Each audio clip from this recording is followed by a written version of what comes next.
몇 년 전에 우리나라 3대 천재 중에 한 사람 이여령 교수가 세례를 받고 크리스찬이 됐습니다. 이래가지고 아주 크게 화제거리가 됐어요. 그리고 기독교인들이 이거 홍보하고 막 그랬죠. 근데 이여령 씨가 세례받아서 크리스찬이 됐다는 것, 그것을 자꾸 이렇게 내세우는 이면에는 사실은 굉장히 자존심 상한 이야기가 있는 거예요. 그게 뭐냐? 이렇게 똑똑한 사람이 예수 믿었다. 그거 이야기하려고 하는 거거든요. 다시 말해서 똑똑한 사람은 예수 믿기 어렵다. 네? 그런 뜻 아닙니까? 우리가 우리 스스로를 비하하고 있어요. 이여령 씨가 예수 믿은 게 어째서 그렇게 화제거리가 되는가? 이렇게 잘나고 이렇게 지성인도 예수를 믿는다. 그 말 아닙니까? 이분이 쓴 책이 있죠. 지성에서 영성으로. 참 천재답게 제목도 잘 지었습니다. 자기가 평생 지성을 쫓았는데 이제는 또 다른 먼 세계가 있더라. 그래서 영성의 세계를 추구하려다. 이제 그런 메시지 아니겠습니까? 이분이 최근에 어떤 칼럼에서 이런 이야기를 했어요. 대담을 하면서. 지금 한국교회가 위기라 그러죠. 위기가 어째서 위기입니까? 숫자가 늘지 않는 것이 위기다. 진짜 위기가 그것이 위기일까요? 자, 어쨌든 이여령 교수가 한국교회가 위기라고 하는데 한국교회의 위기가 아니다 그랬어요. 이분은. 한국교회의 위기가 아니고 한국 문명의 위기다. 그런 말을 했어요. 이게 도대체 이해가 안 가요. 쭉 몇 번 읽어보니까 이런 뜻이에요. 이분의 요지는. 오늘 이 시대가 생명을 물질로 바꾼다. 생명을 물질로. 과학으로. 인공적인 바이오 테크놀로지가 생명의 가치를 대신하고 있다는 거예요. 다시 말해서 과학이 교회의 역할을 대신해 가고 있다. 그 말이에요. 그래서 사람들이 교회를 찾을 이유가 없어져 가고 있다는 거예요. 이것이 교회의 위기다. 위기라면. 사람들은 하나님의 말씀은 잘 듣지 않아요. 그런데 과학적으로 증명이 됐다. 어떤 실험한 결과 이런 결과가 나왔다. 그러면 저부터서 신뢰가 확 가는 게 사람 마음이에요. 그래서 매스컴에서 뭔 실험을 했는데 이것이 암에 좋지 않는 음식이다. 그러면 그 회사 망해버립니다. 그날로 망해버려요. 안 먹어요. 안 찾지요. 하나님 먹지 말라는 선악과는 그렇게 잘 먹으면서 과학적으로 암에 걸린다고 하면 안 먹는다는 거예요. 이게 이 시대의 상황이다. 이렇게 이야기했습니다. 기독교. 저는 개인적으로 기독교라는 말 자체를 별로 좋아하지 않습니다. 왜냐하면 종교로 폄하시키는 것 같아서 아주 자존심 상해서 기독교는 어쩔 수 없이 이제 기독교라는 표현을 제가 쓰지만은 기독교적 가치를 대신할 것들이 자꾸 우후죽순 생겨나고 있다는 거예요. 이 시대가. 그것이 교회 위기입니다. 몇 년 전에 이런 재밌는 이야기가 있었어요. 나이키의 최대 적은 무엇인가? 나이키가 신발이 안 팔려요. 어느 날 매출이 떨어지기 시작했어요. 조사를 해보니까 아디다스가 아니었어요. 아디다스도 역시 매출이 떨어졌어요. 나이키의 제일 큰 적은 재밌게도 일본 닌텐도였어요. 게임기. 왜? 아이들이 게임을 하느라고 운동장에 가서 놀질 않아요. 그래서 신발이 안 다르는 거예요. 이게 재밌는 현상이죠. 여러분, 성경의 최고의 적이 뭐냐? 불경이 아닙니다. 코란이 아니에요. 음란한 책이 아니에요. 성경의 이 시대의 최고의 적은 스마트폰입니다. 적은 다른 데 있다 이거예요. 위기가 무엇이 위기냐? 진짜 적이 무엇이 적이냐? 이걸 깨달아야 우리가 그 문제를 해결할 수 있는 겁니다. 우리 신앙의 적이 뭘까요? 가난한 건가요? 일이 자꾸만 안 되고 실패하는 것일까요? 내 자식이 자꾸 대학 입시에 실패하는 것일까요? 물론 그것이 위기고 적인 것처럼 보입니다. 그러나 사실은 더 근본적인 우리의 적이 있을 수 있습니다. 자, 오늘 사도 바울이 고린도 교회에 편지를 2번 보냅니다. 첫 번째 보낸 편지를 고린도 전서라 하고 두 번째 보낸 편지를 고린도 후서라고 해요. 그런데 오늘 8절, 자 본문은 아니지만 8절 한번 봅시다. 7장 8절입니다. 그러므로 내가 편지로 너희를 근심하게 한 것을 후회하였으나, 이거는 첫 번째 보낸 편지를 말하는 거예요. 고린도 전서를 보내놓고 사도 바울이 몹시 근심했다는 거예요. 후회했어요. 마음이 아파서. 그러나 지금은 후회하지 아니하면 그 편지가 너희로 잠시만 근심하게 한 줄을 알미라. 자, 고린도 교회는요, 교회답지 못했습니다. 그러니까 들려오는 소문이 정말 처참한 소문이 들려왔어요. 바울이 세우는 고린도 교회가 바울이 떠나간 후에 고린도 교회는 이미 교회의 능력을 상실한 것처럼 보였어요. 분파가 있었습니다. 당파가 있어가지고 자기들끼리 막 싸워요. 우상의 재물을 아무런 꺼리낌 없이 먹었습니다. 즉 우상 앞에 절을 하고 우상 숭배하는 거예요. 교인들이. 심지어는 자기들끼리 어떤 문제가 생겼는데 교회에서 해결을 못해요. 그래가지고 이 문제를 어디로 가느냐? 세상의 법정에 갖고 나가는 거예요. 그것도 부족해서 음란한 일이 벌어졌어요. 근친상간, 계모를 범하는 사람도 있는 거예요. 이쯤 되면 교회가 아니죠. 그 바울이 너무 사랑했던 교회이기 때문에 눈물을 흘리면서 편지를 보낸 거예요. 이러고도 너희가 그렇지 않냐 말이에요. 요지는 그거예요. 믿음으로 돌아오라. 정신 차려라. 그렇게 편지를 보내놓으니까 자기 마음이 몹시 아픈 거예요. 왜? 쓴소리를 하고 나니까. 그런데 그 편지를 받은 고린도 교인들이 회개를 했어요. 그래서 지도가 돌아오면서 고린도 교회에 회개가 일어나고 믿음을 새롭게 했다는 소식을 듣고 바울이 몹시 기뻐하는 겁니다. 그래서 기쁨으로 두 번째 편지를 쓴 게 고린도 후서입니다. 9절, 내가 지금 기뻐함은 너희로 근심하게 한 까닭이 아니요 도리어 너희가 근심함으로 회개하며 이런 까닭이라. 너희가 하나님의 뜻대로 근심하게 된 것은 우리에게서 아무 해도 받지 않게 하려 함이라. 그래 놓고 바울이 하는 말이 근심에는 2가지 종류가 있다는 거예요. 11, 10절, 하나님의 뜻대로 하는 근심은 후회할 것이 없는 구원에 이르게 하는 회개를 이루는 것이요 세상 근심은 사망을 이루는 것이니라. 저는 사실 오늘 본문을 의도적으로 선택을 했습니다. 하나님 앞 기도했을 때 저에게 주는 단어가 있었어요. 애통함과 절박함, 절실함, 간절함, 이것이 이 시대에 없다. 그래서 이걸 주제로 가지고 설교를 하고 싶은데 본문을 읽다가 이 본문을 찾은 거예요. 살리는 근심. 근심이 다 나쁜 것이 아니더라는 거예요. 근심 중에도 우리를 새롭게 하고 회개시키고 하나님을 만나게 하는 근심이 있더라. 이 근심이 살리는 근심이다. 그렇게 말하는 겁니다. 오늘 11절을 한번 보죠. 보라, 하나님의 뜻대로 하게 된 이 근심이 너희로 얼마나 간절하게 하며 얼마나 변증하게 하며 얼마나 분하게 하며 얼마나 두렵게 하며 얼마나 사모하게 하며 얼마나 열심히 있게 하며 얼마나 벌하게 하였는가. 너희가 그 일에 대하여 일체 너희 자신의 깨끗함을 나타내었느니라. 이제 우리가 가진 이 개정판 성경을 가지고는 이게 딱 마음에 와서 닿기가 어려워요. 뭐 벌하게 했다, 변증하게 했다, 이제 이 말이. 그래서 현대어 성경을 찾아봤습니다. 거기를 보니 이렇게 표현을 했어요.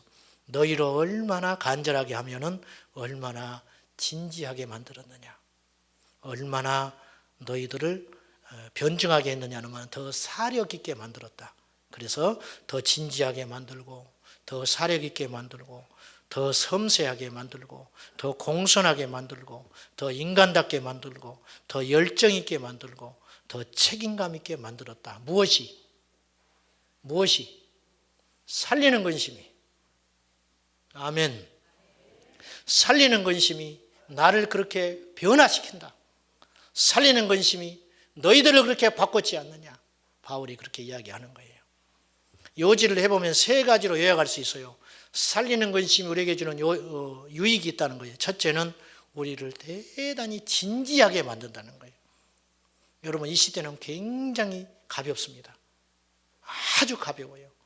가벼운 건요, 신앙의 적이에요. 교회도요, 둥둥 떠다녀요. 가벼워가지고. 강단이 가벼워졌습니다. 농담거리와 만담으로 꽉 차 있어요. 막 사람들 웃기려고. 왜? 웃어야 사람들이 졸지 않고 좋아하니까. 그래서 다음 주에 또 올 거 아니에요. 그래서 웃기는데 아주 혈안이 돼 있어요. 가지고 유머집을 읽는다고, 유머집 목사님들이. 가지고 매주 하나씩 우스갯소리를 해요. 가벼워져 버렸다는 가벼워져. 신앙이 진지한 맛이 사라져 버렸어요. 신앙뿐만이 아니에요. 우리 삶의 모두가 가벼워졌어요. 아주 가볍게 전쟁하는 것 같아요. 경쟁하는 것 같아요. 가벼워야 잘 사는 것 같고, 가벼워야 유머가 많고 가벼운 사람이 곽광받는 시대에 살고 있는 거예요. 책들도 보십시오. 책도 얼마나 가벼운 책들이 많이 팔리는지 몰라요. 두꺼운 책 안 팔려요. 글씨 작은 책 안 팔려요. 기독교 서점에 가보십시오. 이 시대 크리스찬들이 고전을 읽지 않습니다. 그리스도를 본보다 토마스 아켄피스, 철로 역정, 어거스틴 신의 도성, 참회록 이런 거 읽지 않아요. 무슨 말인지도 모를 거예요 지금. 무시하자는 게 아니라 베스트셀러 1위에서 10등까지 전부 다 무슨 책이냐면 성공의 책이에요. 성공. 간증의 책들, 에세이 책들, 기도 응답받는 비밀, 목사님들, 목회자들이 쓴 책 중에서도 전부 맨 땅에서 이룬 뭐 개척의 신화 뭐 이런 거. 내가 이렇게 개척해가지고 성공했다. 뭐 이런 식으로 하면 100명이 돌파되고 200명이 돌파된다더라. 뭐 이런 책들만 어마어마하게 읽는 거예요. 견딜 수 없을 만큼 가벼워져 버린 거예요. 이 세상 자체가 너무 가벼워졌어요. 힘든 일 안 합니다. 직장도 몇 번 나가다가 비 안 맞으면 사직서도 안 써요. 그냥 안 나가버리고 전화 끊으면 끝나는 거예요. 자기 형편과 처지를 모른 채 큰 것만 바라고 허무맹랑한 것만 쫓아가고 있는 거예요. 가볍기 때문에 그래요. 텔레비전도 보면 전부 가벼운 이야기. 네, 전부. 1박 2일 같은 거 보지 마세요. 아니, 그걸 왜 남의 1박 2일 하루 잠자는 걸 뭐하러 이렇게 들여다보고 있어요? 네? 유재석이를 유느님이라고, 하느님을 따서 유느님이라고 그래요. 무서운 소리인 줄 알아야 돼요. 인터넷에서 유느님이라고 그런다고, 유느님. 말이 되는 소리입니까, 그게? 기독교인들이 아무 소리 못하고 있는 거예요. 불매운 안보기 운동 해버려야 되는 거예요. 어떻게 유재석이를 유느님이라고 그러냐고 말이에요. 그분 자체는 문제가 없고 좋은 분이지만은 이렇게 사고가 지금 너무 잘못됐다는 거예요. 요새는 또 요리 프로그램들이 난리단 말이에요. 요리, 남자들이 요리하는 게 유행해가지고 아주 6시쯤 되면 그냥 뭐 6시 내 고향 뭐 어쩌고 저쩌고 해가지고 온갖 텔레비전이 먹는 이야기만 계속 나오는 거예요. 가서 먹어보면 별것도 없어요. 온 나라가 가벼워요.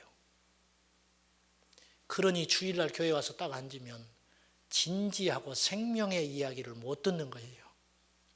내 마음이 못 따라가 버리는 거예요. 가볍고 쉬운 이야기만 듣다가 고민 없이 살다가 진리를 들으면 견디지를 못하는 거예요. 여러분, 진지하지 못하는 건 신앙의 적이라는 거예요. 핍박이 적이 아니에요.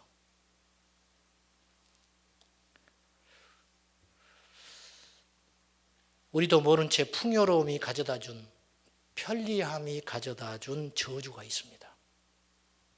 애통함이 사라졌어요. 누가 울면서 요새 예수 믿어요? 누가 그렇게 절박하게 예수 믿습니까? 쉬운 예수 믿으려고 하지. 간절한 거 사라졌습니다. 저희 학교 채플 때 엄두선 목사님, 은성수도원 원장이신 엄두선 목사님이 한 20여 년 전에 오셔가지고 머리가 하얗게 스포츠로 깎고는 시커먼 분이 오셔가지고 눈이 반짝반짝 해가지고 눈에 안광이 나오는데 우리를 쫙 째려보면서 이렇게 말했어요. 정신 똑바로 차리라고 호통을 치면서 예수 얼이 빠졌다고. 예수 얼이 빠졌다는 거예요. 지금 크리스찬들이 예수 혼이 빠져버렸다는 거예요. 예수 정신이 빠져버렸다는 거예요. 그리고 호통을 치는데 아무 소리 못했어요. 제자가 없대요, 이분이. 제자가. 은성 수도원을 누구한테 줘야 되는데 맡을 사람이 없대요. 왜? 고생을 안 하려고 해요. 목사들도. 자청해서 제자 된다고 와서 쓸만한가 싶으면 얼마 못 견디고 도망가 버리고, 또 제자를 하나 받아줬더니 그 동네에서 고추 따다가 처녀를 만나가지고 둘이 바람나서 도망가 버렸더라. 그래서 이분이 그냥 통탄을 하는 거예요. 여러분, 예수의 얼이 빠졌어요. 예수 정신이 없다는 거예요. 이 시대가 그런 시대다.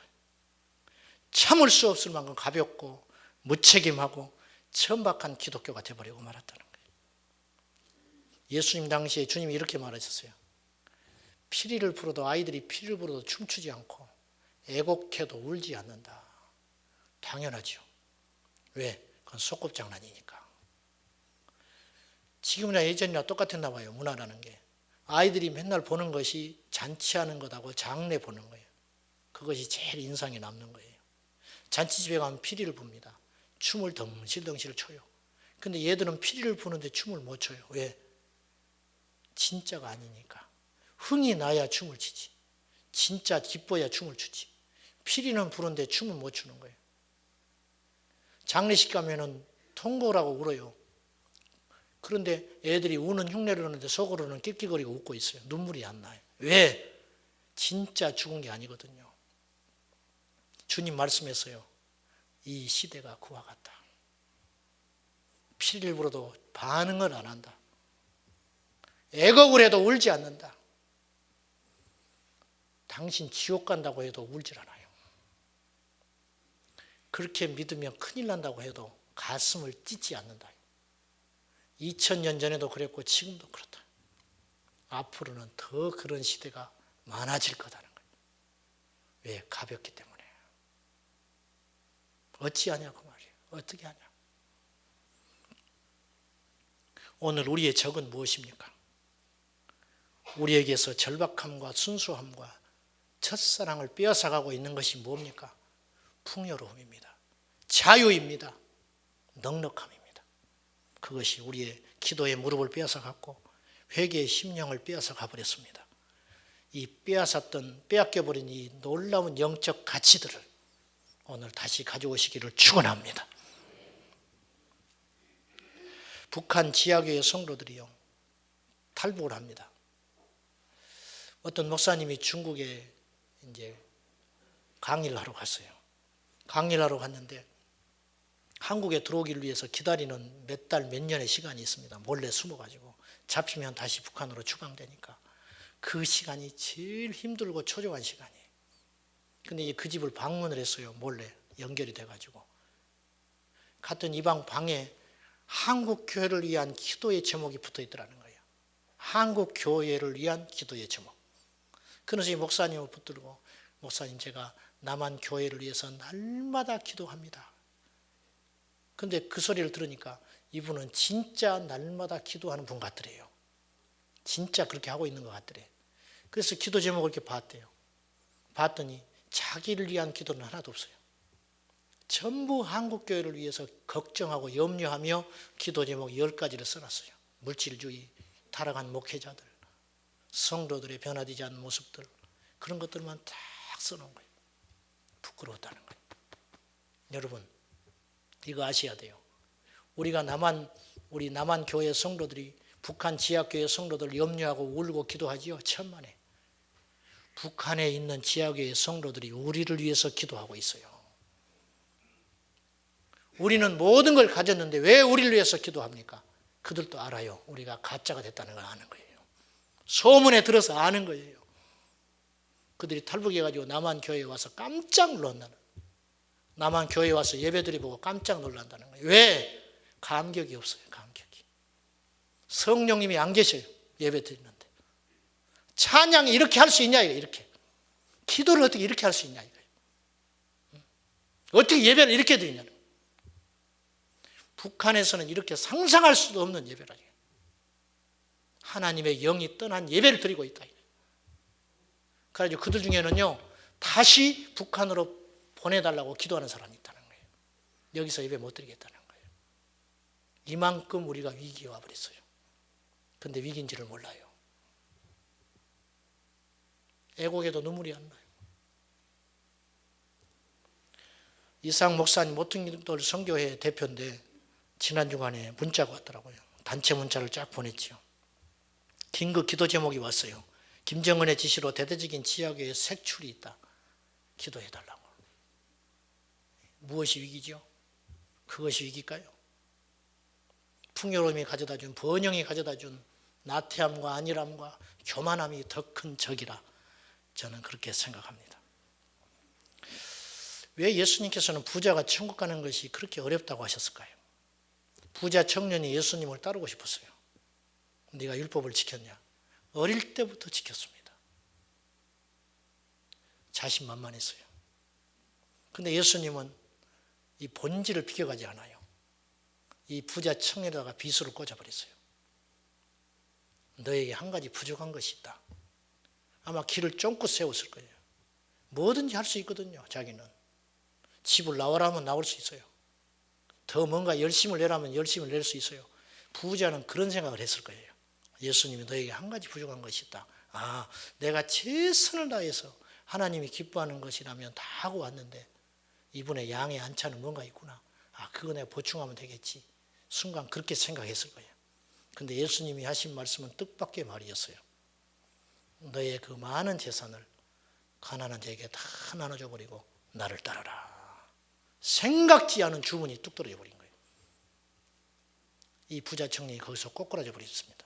못 따라갔어요. 근심하며 돌아갔어요. 근심하고 돌아가는 부자 청년을 바라보고 예수님이 제자들에게 이렇게 말했어요. 부자가 천국 가는 것이 너무 어렵다. 얼마나 어려운지 낙타가 바늘기에 들어가는 것보다 더 어렵다. 불가능하다 그 소리. 제자들이 깜짝 놀랐죠. 왜? 부자는 하나님의 복을 받은 사람이에요. 그때 사고가. 문둥병 가난한 자 그런 사람들은 하나님 버린 사람이라고 치부받던 시대인데 부자는 100% 천국 가는 거예요. 그 사람들 관점은 하나님이 사랑해서 부유함을 줬으니까. 그런데 부자가 천국을 못 간대. 이거는 파격적인 선언이에요. 우리는 이런 것에 익숙하지만 그 당시에 유대사회에서는 이게 파격적인 선언이라고 해요. 우리도 똑같이 충격적인 메시지를 들어야 돼요. 풍요로움은 축복이 아니에요. 복인 줄 아시죠? 아닙니다. 삭개오도 엄청난 부자였다는 거 아시죠? 성경에 부자라. 욥이 엄청난 부자였어요. 동방에서 최고의 부자였어요. 그런데요, 욥은 하나님을 진짜 믿는 사람이에요. 삭개오는 구원받은 사람이에요. 삭개오에게 있는 것은 무엇이고 부자 청년에게 없는 것은 뭔가? 이 차이. 똑같은 부자인데 어떤 부자는 예수님 만났고 어떤 부자는 예수님을 떠났다. 이게 뭐냐? 어떤 차이에 있느냐? 이것에 있습니다. 절박함, 간절함. 삭개오는 뽕나무에 올라갈 만큼 간절했어요. 부자지만. 부자 청년은 그것이 없는 거예요. 이게 큰 차이라는 거예요. 예수님 십자가에 달릴 때 좌우에 강도가 함께 죽습니다. 한 강도는 회개합니다. 한 강도는 죽을 때까지 이를 갈면서 저주하고 죽어요. 예수를 무시하고 죽습니다. 똑같은 죄인이거든요. 얼마나 흉악하냐면 둘 다 십자가에서 죽어가는 죄인이니까 어떤 사람이 더 선하다고 볼 수 없는데 이 차이가 뭐냐? 절박함에 있다. 사랑하는 여러분, 애통하는 자가 복이 있습니다. 애통하는 자는 복이 있나니 하나님의 위로를 받는다. 마태복음 5장 4절에 그렇게 기록되어 있는데 이 애통한다는 뜻이 무엇일까? 유진 피터슨 목사님은 이 애통한다는 표현을 이렇게 표현을 했어요. 소중한 것을 잃어버린 자는 복이 있다. 왜? 소중히 여기는 그분의 품에 안길 수 있기 때문이다. 그렇게 표현을 했어요. 애통한다는 말은 그렇게 표현을 했어요. 소중한 것을 잃어버리면 얼마나 애가 타겠습니까? 근데 그때서야 그 사람은 가장 소중한 주님의 품에 안길 수 있다. 이것이 애통함의 비밀이라는 거예요. 목마름을 잃어버렸다. 기도하고 싶은데 기도가 안 되죠. 여러분. 왜 안 될까요? 기도할 필요가 없는 거예요. 네? 교회가 기도할 필요가 없는 거예요. 돈으로 하는데 뭐하러 기도를 해요? 사람들로 해버리는데 뭐하러 기도가 필요해요? 문제는 이거예요. 그러다가는 큰일 난다는 거예요. 그러다가 마지막은 큰일 나는 거예요. 울고 싶은데 눈물이 안 나죠. 왜? 울 필요가 뭐가 있어? 배에 기름기가 꽉 차 있는데 울 필요가 뭐가 있냐고 말이에요. 사랑하는 여러분, 살리는 근심하십시오. 살리는 근심하세요. 애통함과 간절함과 절박함을 회복하셔야 됩니다. 우리가 잃어버린 세 가지 중요한 가치가 있다고 생각해요. 첫째는 순교의 피를 잃어버렸어요. 순교의 피. 우리는 풍요와 번영 속에 어쩌면 로마 가톨릭 시대처럼 국가의 보호를 받으면서 편하게 예수 믿고 있어요. 그렇죠. 주일날 교회 온다고 누가 방해합니까? 심지어는 교회를 무시를 못하니까 교회 주변에 주차장을 허락을 해줘요. 주일날은 딱지 안 뜯게. 여러분, 목사가 무시받는 시대가 아닙니다. 여러분, 관에 들어가면 함부로 안 해요. 은행권에서 함부로 안 합니다. 명절 때 되면 선물 갖고 와요. 나한테는 안 오지만은 큰 교회 목사님도 그런다고 하더라고. 힘이 생겼어요. 그래서 피를 흘릴 필요가 없는 거예요.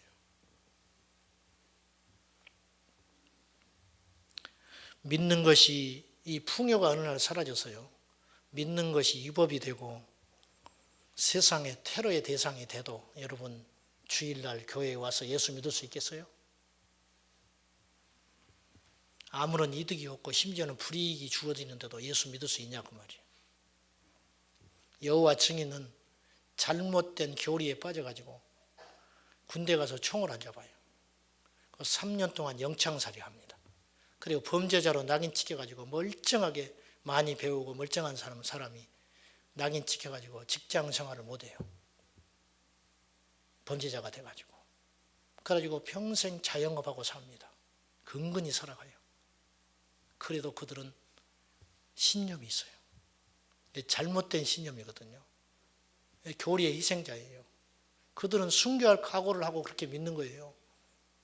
자기 딸이 죽어가는데 수혈 안 합니다. 수혈을 안 해요. 그리고 죽입니다.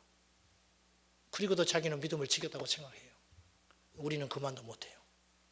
진짜가 우리가 진짜인데, 진짜 참 복음을 만난 사람들인데 피를 흘리지 않는다는 거예요.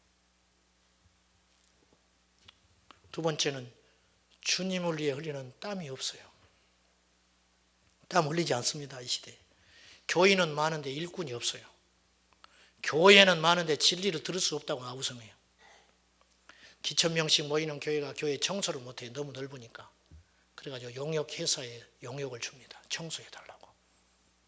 성도들은 막 손가락질하면서 부려요. 여기 와서 청소해라, 저기 와서 청소해라.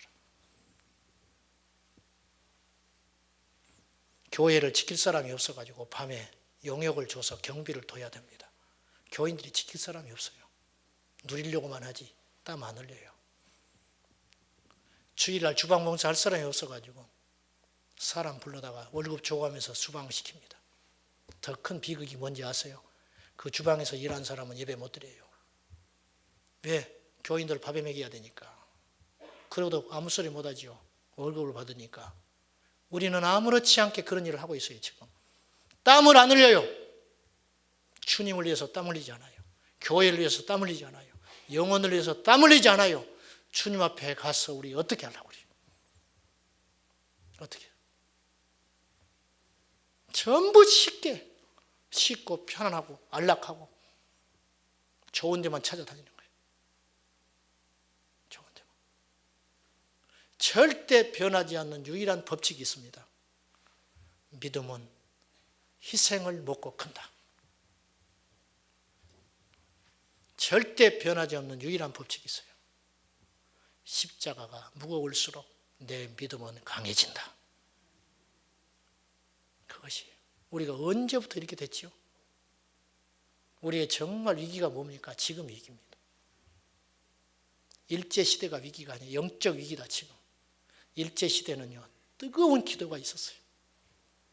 불끈한 열정적인 믿음이 있었어요. 핍박 속에서도. 요즘에 없잖아요. 없다고 하면 그렇지만은 약해져 있잖아요.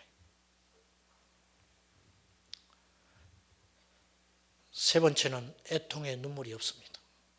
피가 없고 땀이 없고 눈물이 없어요. 눈물이 사라진 시대를 살고 있습니다. 십자가의 피 묻은 복음 대신에 번영과 성공과 인본주의적 신앙이 대신하고 있어요. 성도들은 부담 없는 설교를 찾아 즐기고 있고 목사들은 부담 없는 설교를 하기 위해서 노력하고 있어요. 요한계시록 3장 15절과 16절에 보면은 주님께서 라우디게아 교회에 보낸 경고의 메시지가 있습니다. 내가 너의 행위를 아노니 내가 차지도 아니하고 뜨겁지도 아니하도다. 내가 차든지 뜨겁든지 하기를 원하노라. 내가 말하기를 나는 부자라 부요하여 부족함이 없도다 하나 내 공고한 것과 가련한 것과 가난한 것과 눈먼 것과 벌거벗은 것을 알지 못하노라. 지금 우리는 벌거벗은 임금 같아요. 전부 우리더러 잘못됐다고 하는데 우리는 잘못된지를 몰라요. 주님이 십자가에서 통곡하고 울고 계시는데 우리는 웃고 있어요. 뭔가 잘못됐지요. 크게 어긋났지요. 이게 위기라는 거예요. 순교의 피를 흘리십시오. 애통의 눈물을 흘리십시오. 주를 위한 수고의 땀을 흘리십시오. 그것이 천국에 가서 영광이 될 것입니다. 듣기 싫어하니까 설교 그만해야 되겠어요. 중국 이 나라 때 편작이라는 명의가 있었어요. 화타에 비길 만한 명의. 이 편작이 어마어마한 의술을 갖고 있다고 소문이 나가지고 이 나라 왕이 어느 날 부릅니다. 당신의 재주가 그렇게 대단하다고 하니 상을 주고 싶다고 불렀어요. 뜻밖의 소리를 해요, 편작이. 저의 재주는 아무것도 아니라는 거예요. 우리 위에 형이 둘이 있다는 거예요. 근데 둘이 다 의사라는 거예요. 당신이 그 사람들과 비교해서 아무것도 아니라면 도대체 형들은 어느 정도 재주를 갖고 있냐고. 근데 왜 우리는 소문을 몰랐냐고. 그러니까 이 편작이 이렇게 이야기를 해요. 우리 셋 중에 큰형님이 제일 으뜸입니다. 우리 큰형님은 사람을 딱 보면 이 사람이 앞으로 무슨 병에 걸릴 걸 안다는 거예요.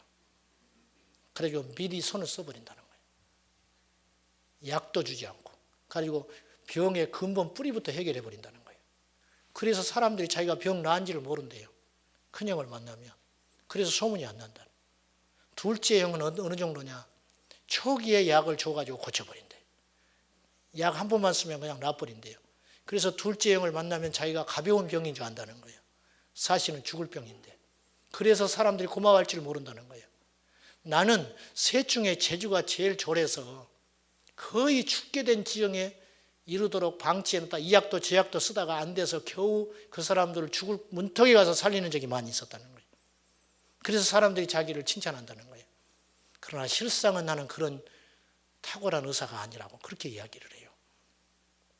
신앙에도 똑같은 원리가 적용이 됩니다. 여러분, 풍요로울 때 간절하고 애통하고 울면 얼마나 복된 것입니까? 예방하는 의사가 최고 으뜸이라는 거예요. 신앙도 마찬가지라는 거예요. 부요할 때 기도하십시오.